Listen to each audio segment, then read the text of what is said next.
Olá, boa noite. Vamos à nossa live de hoje, de sexta-feira. Vocês estão me vendo aqui com um lacinho, né? Do Outubro Rosa, a campanha, né? Esse lacinho quem me deu foi minha sogra Helenita, que deve estar assistindo. Ela fez vários desses lacinhos, entregou na igreja dela e ela me mandou. E agora eu vou fazer as minhas lives todas aqui para as pessoas lembrarem que é o mês de prevenção do câncer de mama, com o meu lacinho aqui da campanha de Outubro Rosa. E nessa live de hoje, o nosso entrevistado, né, na live é um especialista em mamas. Ele é ginecologista, mastologista e ele é uma pessoa da Academia Brasileira de Medicina, Dr. Maurício Magalhães Costa, e lançou um livro agora, Tudo que você precisa, perguntas sobre o câncer de mama. Eu estava lendo o livro é muito bem escrito, ele é muito claro, é um livro feito para as pessoas que precisam ter mais informações sobre isso, e todas nós mulheres devemos nos informar, porque é muito importante a gente ter essa conscientização da prevenção do câncer de mama. A gente tem que fazer sempre o autoexame e tem que fazer o exame também no médico. E existem também direitos das pessoas, das mulheres, que também estão no livro, que a gente tem para ter atendimento, né? Maurício vai falar sobre isso. E perguntas também muito interessantes, que ele enumera as perguntas que as pessoas devem fazer aos seus médicos. Tanto as pessoas que não têm câncer, para entender o que elas precisam fazer, como aquelas que têm um diagnóstico de câncer, o que elas devem perguntar aos seus médicos sobre o tratamento, que tipo de câncer, quais são as alternativas. É um livro assim que é muito claro, é muito bom a gente poder ter esse tipo de informação, tá bom? Eu tô vendo aqui que várias pessoas já entraram.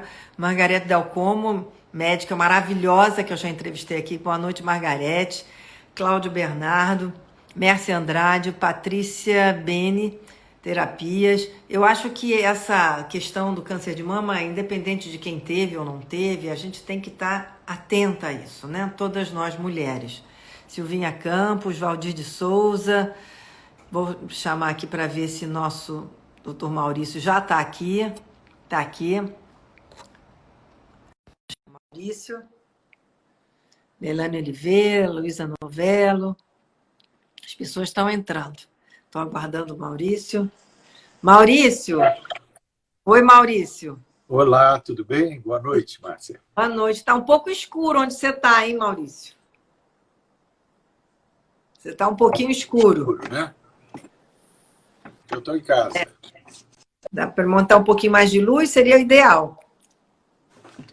Peraí. E está também um pouquinho. Você está no 4G ou está no Wi-Fi da casa? É. Tá bom? Tá. Você está no 4G, Maurício? Olha, vocês estão vendo aí que está congelando, né? Sabe a Solange Fonseca? Oi, Solange. Eu já ficava muito nervosa com isso. Agora, Kátia Sato, boa noite. Doutor Maurício está dando boa noite. Maurício, você está no 4G? Se você estiver no 4G, talvez seja melhor do que no Wi-Fi da casa. Então, eu vou. Porque está congelando. Aqui. Só um minutinho. É melhor. Tem várias pessoas aqui dando boa noite para o Maurício. A Patrícia também está aqui, Cerco. Celina Prisco, Peixoto. Patrícia Maia, também sua cliente, pedindo para você botar no 4G. Grande amiga. Marisa Garbi entrou também. Estou esperando aqui o Maurício para ele botar no 4G. Gente, olha que bonitinho a minha fitinha, né, que eu recebi da minha sogra Helenita. Não é uma graça? E agora eu vou fazer todas assim. Bom, ele saiu e a gente vai voltar daqui a pouquinho com ele. Vamos ver que ele vai trocar para 4G, né? Eu confesso que eu ficava muito tensa com essa história da gente entrar e ter dificuldade. Mas Cláudio, meu marido, falou, você tem que ficar totalmente zen, porque isso acontece toda hora. E é mesmo, a gente tem que ficar zen. Pronto, entrei no 4G. Ah, no 4G, está muito melhor. Agora a gente está te ouvindo bem e te vendo melhor também. Ótimo. Tá? Maurício, prazer ter você aqui nessa Obrigado, de outubro, principalmente, né? De prevenção, mês de prevenção ao câncer de mama, Outubro Rosa, você lançou esse livro, tudo que você pode as perguntas sobre o câncer de mama. E eu queria começar perguntando por que você resolveu escrever esse livro agora? Você já escreveu uns 5 livros, se eu não me engano, sobre câncer de mama, inclusive um em Paris, lançado em francês. E você resolveu fazer isso agora, logo aqui, durante essa pandemia. O que aconteceu? Boa noite, Márcia. Boa noite a todos que estão ouvindo. Sejam todos muito bem-vindos. Minha amiga, foi o seguinte, quando começou a pandemia, em março, né, e que eu tive que parar, eu e todo mundo, né, eu parei, fiquei em casa, eu já tinha esse projeto há muito tempo, eu já escrevi outros livros, mas sempre com jornalistas, quer dizer, era uma linguagem muito mais coloquial, muito mais branda. Aí eu resolvi, e um pouco antes da pandemia, eu operei a última cliente, uma das últimas que eu operei, que é uma mulher muito culta, muito inteligente, uma professora de física, bom, uma mulher intelectual. Ela me falou assim: Maurício, eu estou tendo muita dificuldade de ter informação sobre esse tema, porque eu vou nos sites, no Google, é muita informação, eu fico insegura, e depois os próprios sites dos grandes centros, do Einstein, do Sírio-Libanês, são sites muito restritos, e eu queria ter mais informação. E eu já vinha com essa ideia, aquilo, para mim, falou assim: pronto, tá aí, chegou a hora. Então, eu entendo que foram efetivamente 40 dias, foi o final de março e o mês de abril inteiro, porque em maio eu voltei a atender. Eu fui e fiz o trabalho de pesquisar no Google. Quer dizer, eu fiz um roteiro, que é o roteiro do livro, chama-se Câncer de Mama, Tire Suas Dúvidas. Eu fiz um livro em perguntas e respostas como uma grande prestação de serviço. E o que eu fiz foi ir no Google, fazer as pesquisas, filtrar, aí eu tenho uma capacidade de separar Claro. O que é sério do que não é, o que é importante. Então, eu fiz o livro e fui costurando, e fui fazendo o livro na sequência. Eu fui acrescentando uma pergunta atrás da outra até chegar ao fim. A ideia foi ir desde a origem do câncer até a reabilitação. Mas sempre, apesar de ser uma linguagem científica, ele não é um livro para médicos, ele é um livro exatamente para as pessoas se instruírem. Ali tem tudo que você precisar saber sobre a prevenção, o diagnóstico, o tratamento e a reabilitação do câncer de mama. Está tudo ali, sem exceção. Maurício, quais são as primeiras perguntas que você recebe dos pacientes? Olha, a primeira pergunta é assim: por que eu? Por que eu? E a verdade é o seguinte, eu falo assim: olha só, e se você não tem culpa, ninguém tem culpa. Isso aí é a sua história, é o seu destino. Você tinha que passar, cada um passa por uma coisa. A sua história é passar por isso. Agora, vamos nos cercar do máximo de informações, do máximo para te dar o máximo de segurança. O que eu posso te dizer de antemão é que 90% das pacientes que têm câncer de mama atualmente ficam curadas. 90%. 10%, lamentavelmente, vão ter uma evolução mais grave, porque são tumores muito agressivos.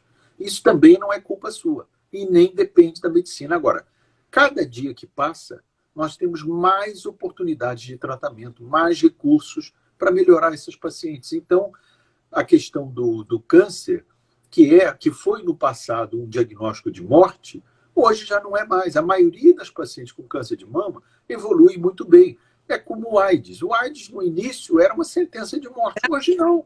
Hoje é uma doença como qualquer outra infecciosa que você trata, você pode casar, ter filhos, se reproduzir normalmente. Ou seja, a AIDS deixou de ser um problema e passou a ser uma doença crônica. A tendência das doenças é elas se tornarem doenças crônicas administradas e, com isso, a gente vive bem.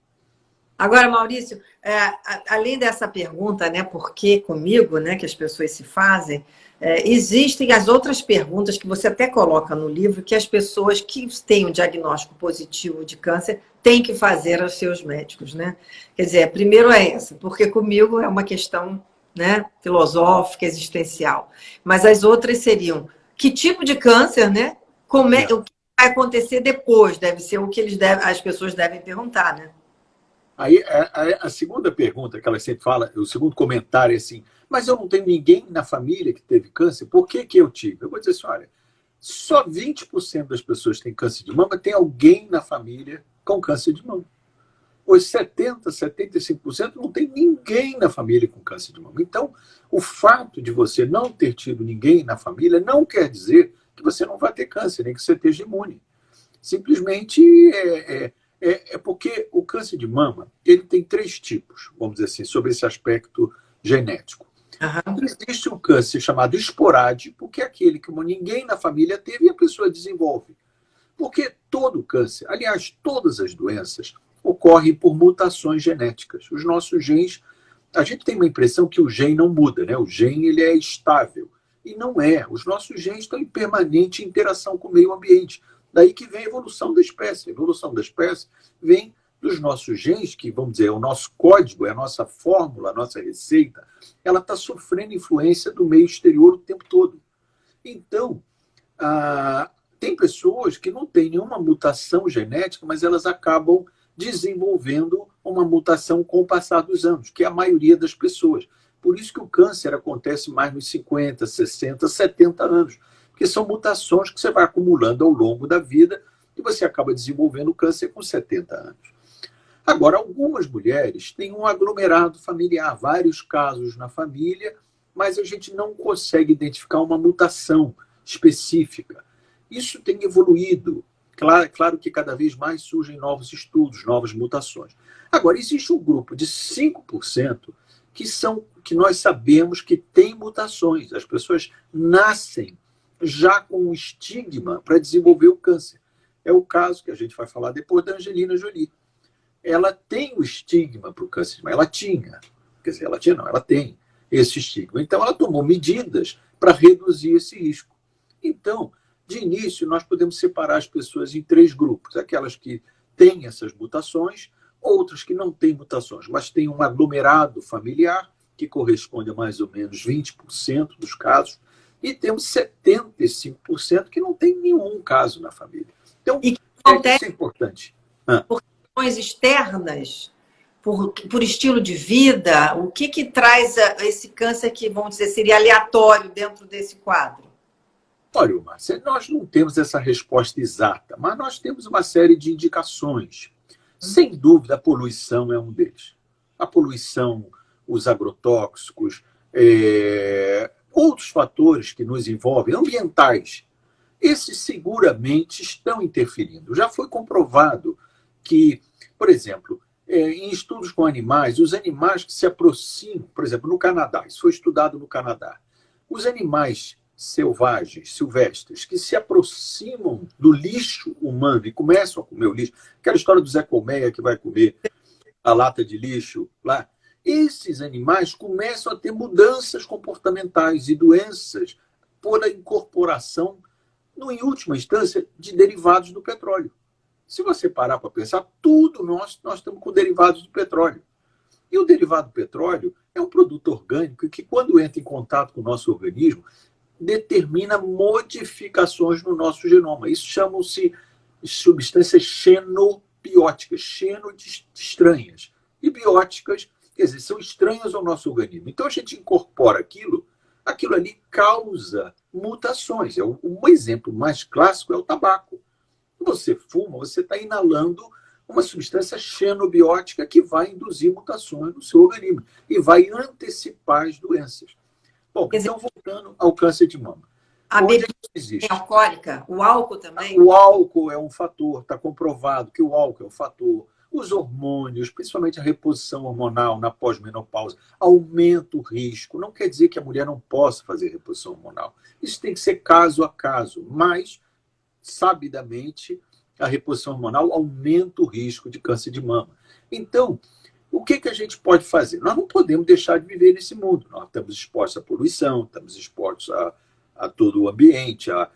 Por exemplo, a gente bebe água PET. Todo mundo quer beber água mineral PET. Você não acha que aquele PET, que é de petróleo, não lança dentro da água detritos que você está bebendo, achando que você está bebendo uma água natural maravilhosa? E claro que ela vem com detritos do petróleo. Já houve estudos, Márcia, até com mamadeira, crianças, por causa do uso da mamadeira. Daí começou uma ideia de voltar às mamadeiras de vidro. Né?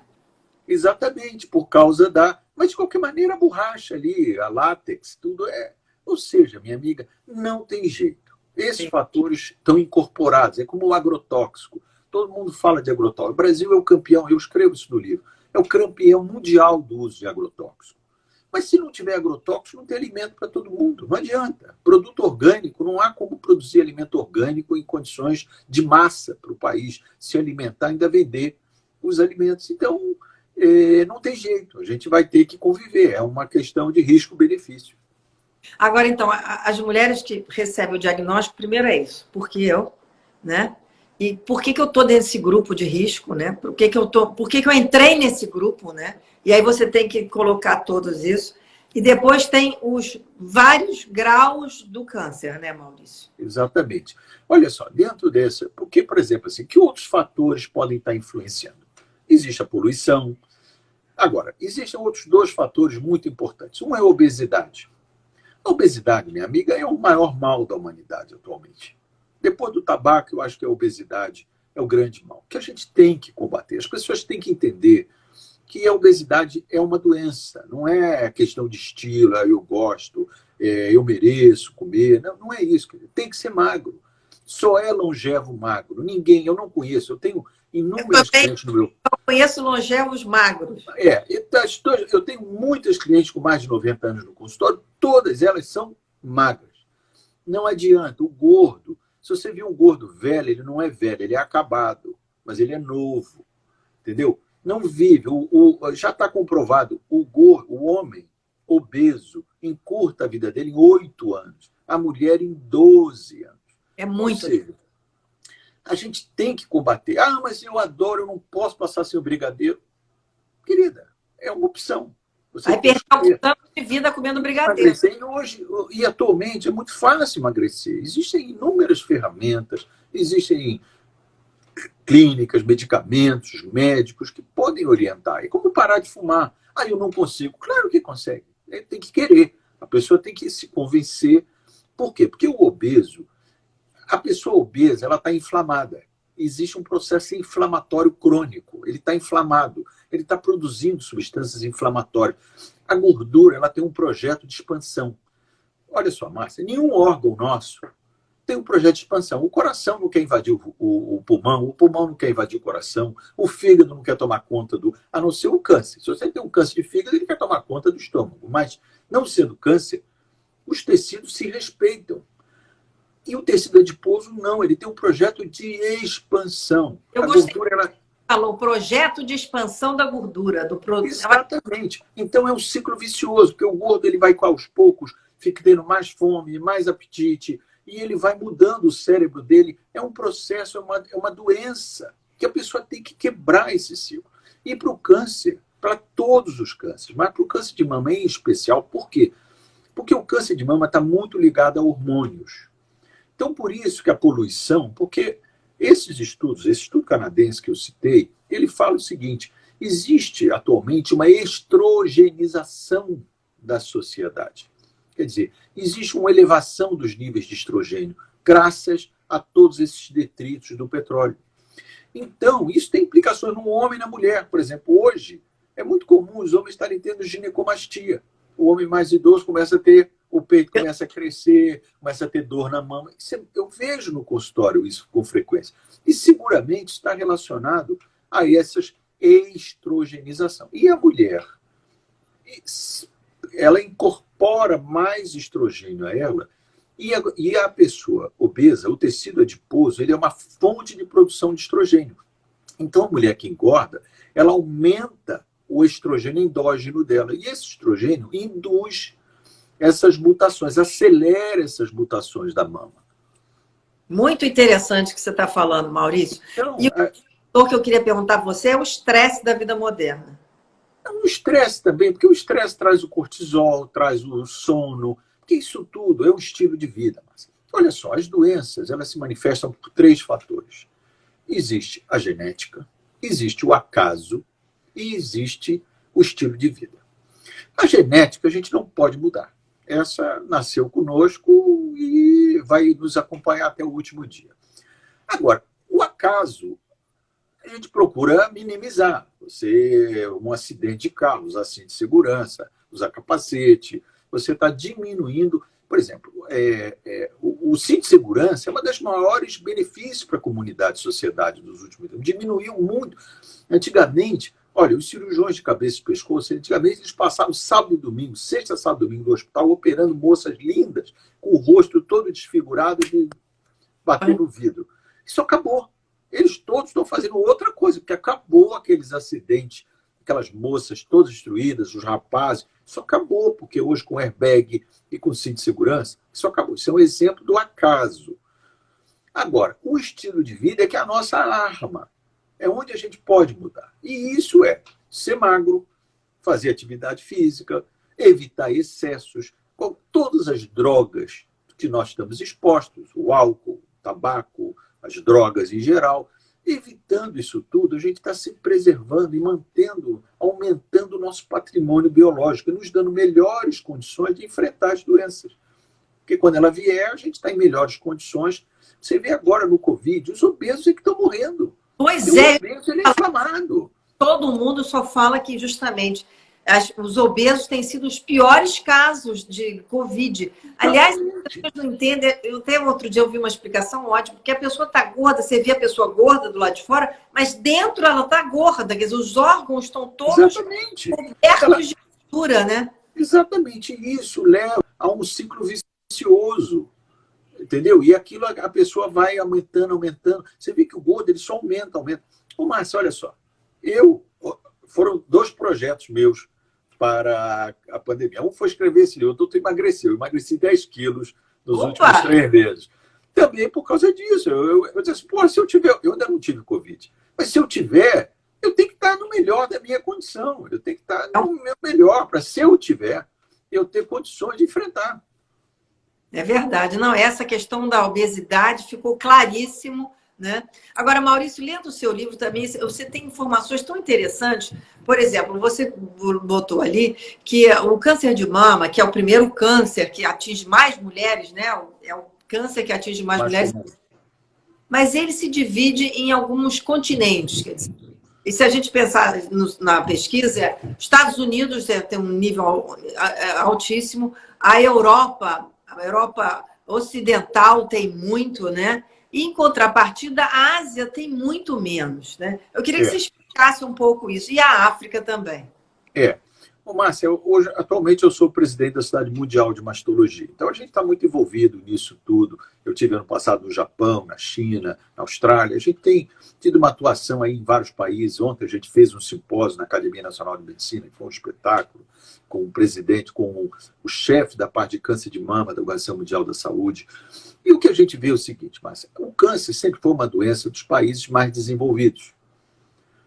Os países mais ricos, a Europa Ocidental, os Estados Unidos, isso não tem nada a ver com etnia. Não é que o branco tenha mais risco que o preto, que o negro, nada disso. É uma questão de estilo de vida. E o que está acontecendo? E é interessante, nessas aulas que eu dou sobre esse tema, a gente apresenta um gráfico assim, do mundo. Assim, quanto mais consumo de energia elétrica existe, maior a incidência de câncer de mama. Quer dizer, onde há mais desenvolvimento, porque o desenvolvimento vem junto com uma série de outras coisas.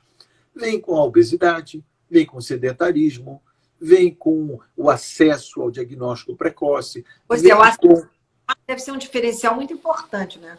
Exatamente. Vem também com mais reposição hormonal. E outra coisa, Márcia, interessante, o desenvolvimento leva... Olha só, Márcia, foi feito um estudo mostrando o seguinte, no século XIX, as mulheres, em média, a sua avó, a sua bisavó, elas menstruavam, em média, na vida, 50 vezes, na vida inteira. Por quê? Porque elas tinham o primeiro filho com 18 anos, quando elas casavam, amamentavam 1 ano e meio, quando ela estava amamentando, ela engravidava do segundo, ia tendo um filho atrás do outro, até que, conclusão, elas, às vezes, passavam décadas sem menstruar. Então, elas menstruavam no início da vida, e lá no final, e tinham 10 filhos nesse intervalo. Esse era o modelo daquela época. Então, as mulheres menstruavam 50 vezes. A mulher moderna, nossas filhas, menstruam em média 450 vezes. Que dado incrível esse, Maurício. Então, o que acontece, Márcia? É possível que esse estímulo hormonal contínuo... O que é a menstruação? A menstruação todo mês o seu organismo se prepara para uma gravidez. Todo mês. Ele vai para uma gravidez que não ocorre, aí ela menstrua, aquilo descansa. Ela prepara, é como se ela se vestisse toda para sair, aí o namorado não veio buscar ela. Ela volta para casa, tira a maquiagem, tira a roupa e guarda tudo. No mês seguinte, se arruma toda de novo para sair. Então, esse é o ciclo menstrual. Então, aí vai o seguinte. Então, já está comprovado que as mulheres que têm filhos mais cedo e que amamentam mais, elas têm menos risco de câncer de mama. Menos. Não quer dizer que não tenha risco. Claro. Tem. Aí você vai dizer, pô, mas a minha amiga teve 4 filhos, 5 filhos, começou com 18 anos e teve câncer de mama. Porque não é só isso. Mas esse tudo a gente trabalha com aumento e redução de risco. Nós trabalhamos a vida inteira, vamos reduzir os riscos. A gente, usando máscara, o isolamento social, a gente reduz o risco do Covid, mas não acaba com. E depois, quando vier a vacina, nós vamos continuar usando máscara, continuar contendo isolamento, porque é preciso esperar a infecção baixar. Então, isso vale para tudo. Então, a questão. Agora, as mulheres. Agora, o que acontece? As nossas filhas, que nós conhecemos e seguramente todo mundo que está ouvindo tem a mesma experiência. Hoje tem filho muito mais tarde, ou não tem. Ou não tem. Ou não tem. Eu tenho filho mais tarde. Por quê? Porque elas estão, com muita razão, se organizando, planejando a profissão delas, fazendo pós-graduação. A menina hoje não está disposta a abrir mão do seu futuro por causa de um casamento. É raro isso acontecer. Não é que esteja errado, mas não é o... É esse. A mulher, ela quer primeiro se formar, fazer uma pós-graduação, arrumar um emprego, fazer um fundo, aí que ela vai... Ter uma carreira. Exatamente. Então, até porque, Márcia, nós vamos viver, essa geração dos nossos filhos vai viver 90 anos. Pois é. Netos 120, se possível. Exatamente, caminhando para 100, 120. Então, há tempo para tudo. Agora, o problema é que a gravidez para as mulheres ainda não é possível prolongar por muito tempo, pelo menos a gravidez natural. Agora tem... Você pode congelar óvulos, né? Você congela óvulos, querida, mas mesmo assim, o organismo de uma mulher de 50 anos não é o mesmo de uma moça de 30, porque a gravidez é uma sobrecarga para o organismo muito grande. Então, sem dúvida, o ideal é a mulher ter o filho até os 35 anos. Estou falando, quer dizer, o ideal é ter antes dos 30. Se não for possível, até os 35. Dos 35 aos 40 já começa. Agora, depois dos 40 é mais difícil. Não quer dizer que não possa, mas é mais difícil. Então, começam a surgir alternativas, congelar óvulo, usar um útero de substituição. Aí é outra história. Considerar dentro do natural.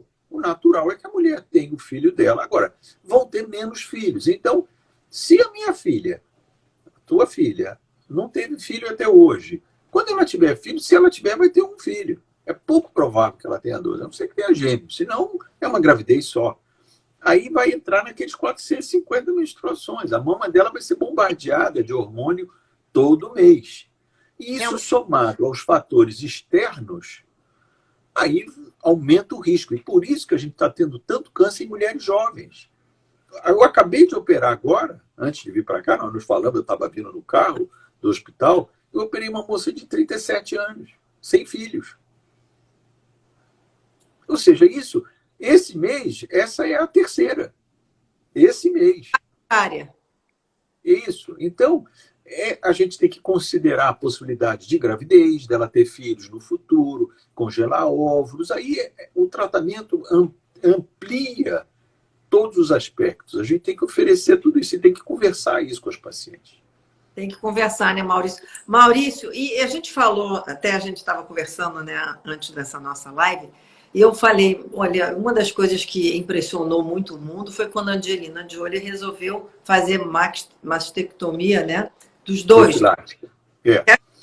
Né? E foi comentado tudo. Aí eu acho que é uma coisa importante dentro do nosso assunto. Qual a importância também e quando é que isso é uma alternativa realmente viável e que deve ser feita? Olha só, eu falei para vocês o seguinte, dentro dos tipos de câncer, existe um tipo que é o que está associado a mutações genéticas. Isso, dependendo do grupo, por exemplo, entre os judeus, por uma série de razões, pelos casamentos internos, pela menor, é mais comum eles casarem entre si, a incidência de algumas mutações para câncer de mama e ovário é mais frequente. Isso não é nenhuma virtude, nem um defeito. É uma característica dos judeus, especialmente Ashkenazi. Eles têm mais mutações. Então, nesta população, você pode encontrar até 5% das mulheres portadoras de uma mutação muito específica. Por exemplo, eu fiz um projeto de pesquisa com o Instituto do Porto de Portugal, onde existe uma mutação portuguesa muito característica que muitos brasileiros têm, herdaram. É uma mutação também, de alguma maneira, étnica. Aqui no Brasil, Portugal tem 10 milhões, aqui nós temos 200 milhões. Isso se diluiu, mas nós encontramos aqui alguns casos de câncer de mama associados a essas mutações.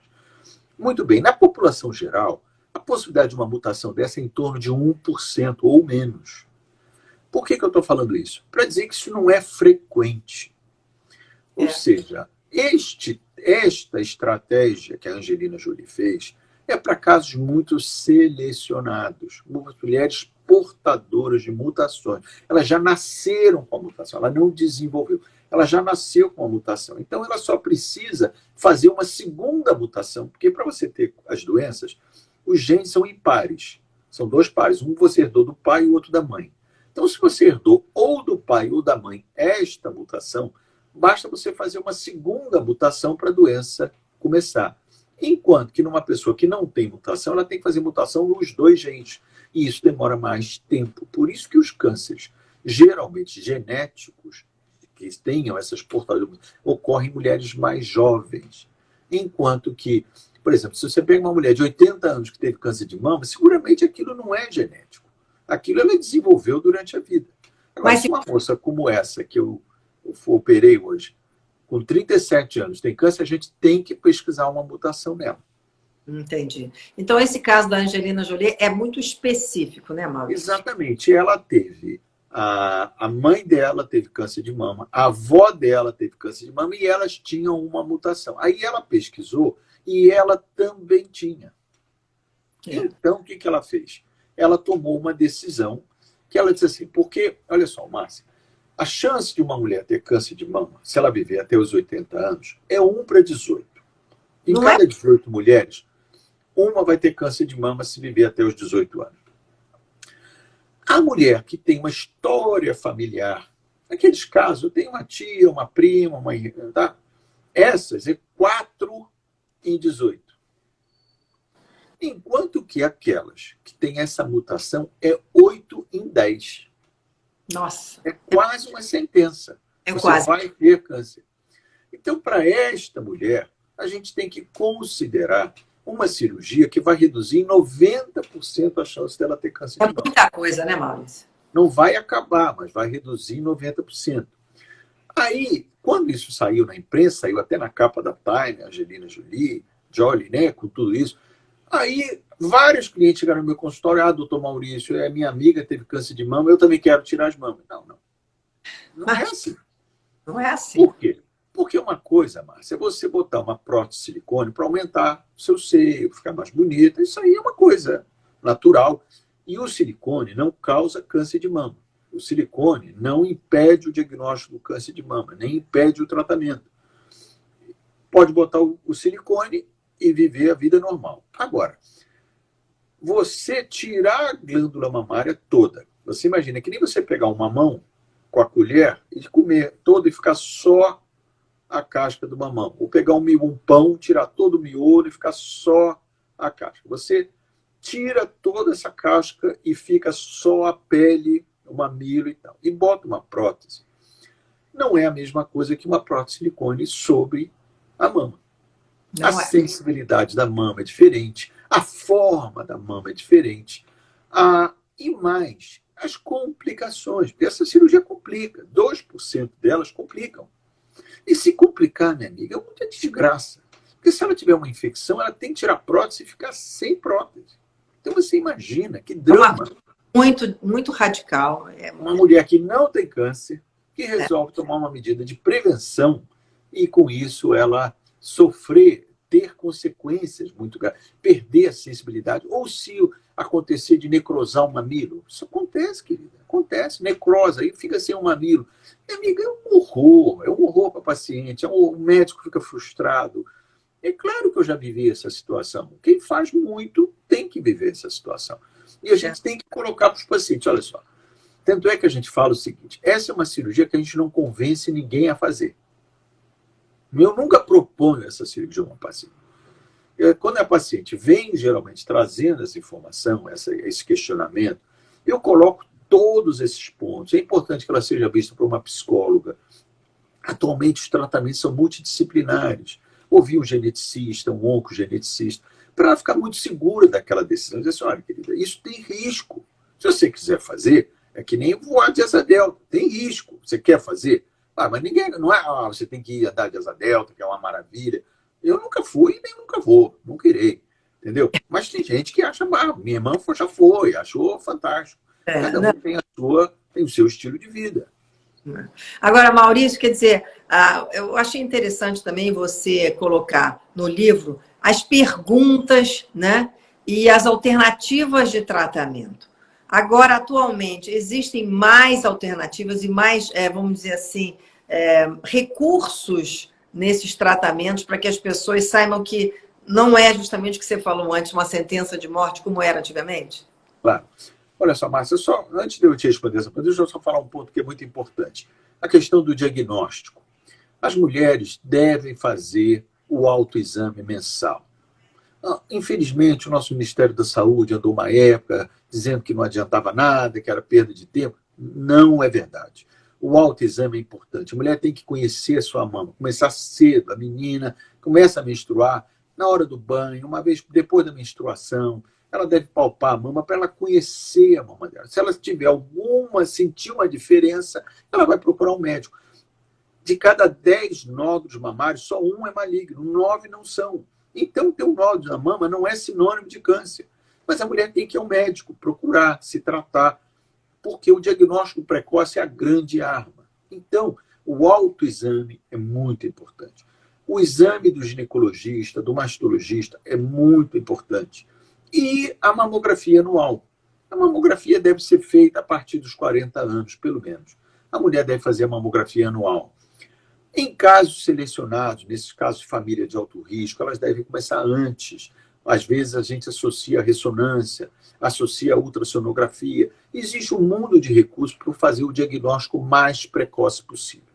Agora, muito bem, uma vez feito um diagnóstico de câncer, que aconteça, o que é importante é o seguinte, o tratamento hoje do câncer, ele passa por 4, a gente chama, eu te falei, né? São 4 P's. Uhum. É o preventivo, quer dizer, a gente tentar prevenir, seja com estilo de vida, seja com diagnóstico precoce, prevenção primária e secundária. É o preditivo, quer dizer, uma série de testes que podem ser feitos no tumor para prever qual é o comportamento, a agressividade do tumor.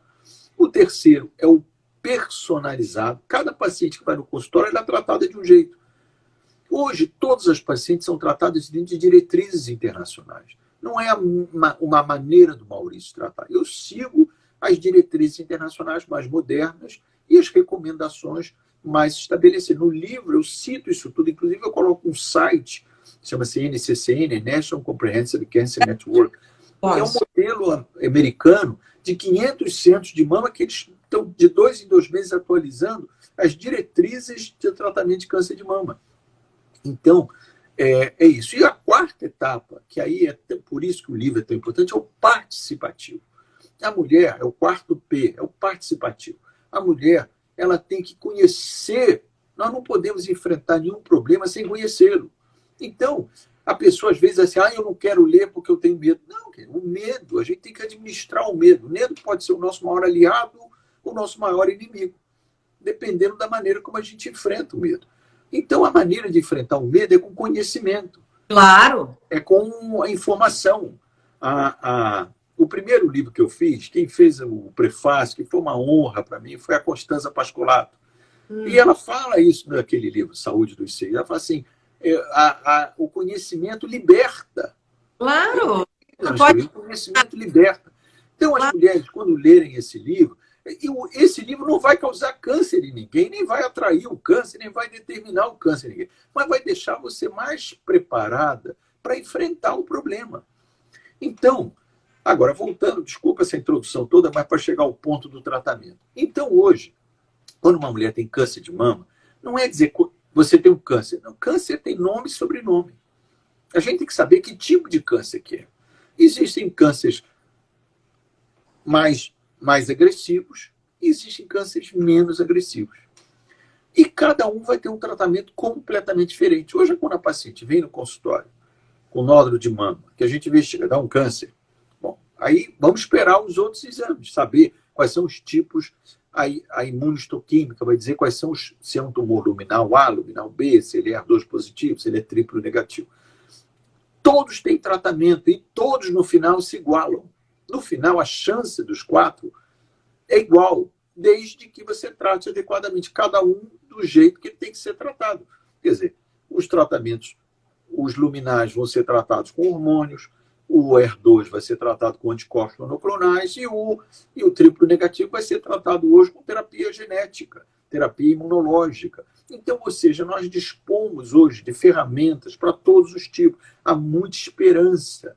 O câncer de mama, Márcia, corresponde a 25% dos cânceres nas mulheres. É um câncer que atinge mulheres de todas as faixas etárias, e cada vez 40% são mulheres com menos de 50 anos. Então, isso faz com que seja uma doença. E outra coisa, a mulher, ontem nós, no seminário da academia, foi discutido uma coisa muito importante. A mulher é quem transmite. Você sabe, os judeus têm isso que eu admiro. Eu não sou judeu, seguramente eu sou um cristão novo. Eu fui judeu há algumas gerações atrás. Eu tenho origem portuguesa, seguramente eu venho. Silva Magalhães Costa, isso é judeu há algumas gerações atrás, é cristão novo. E a cultura judaica é a mulher que transmite, é a mulher que educa os filhos, é a mulher que transmite tudo para os filhos. Então, você veja um câncer de mama numa mulher jovem, a falta dessa mulher vai trazer um impacto tremendo para essas crianças.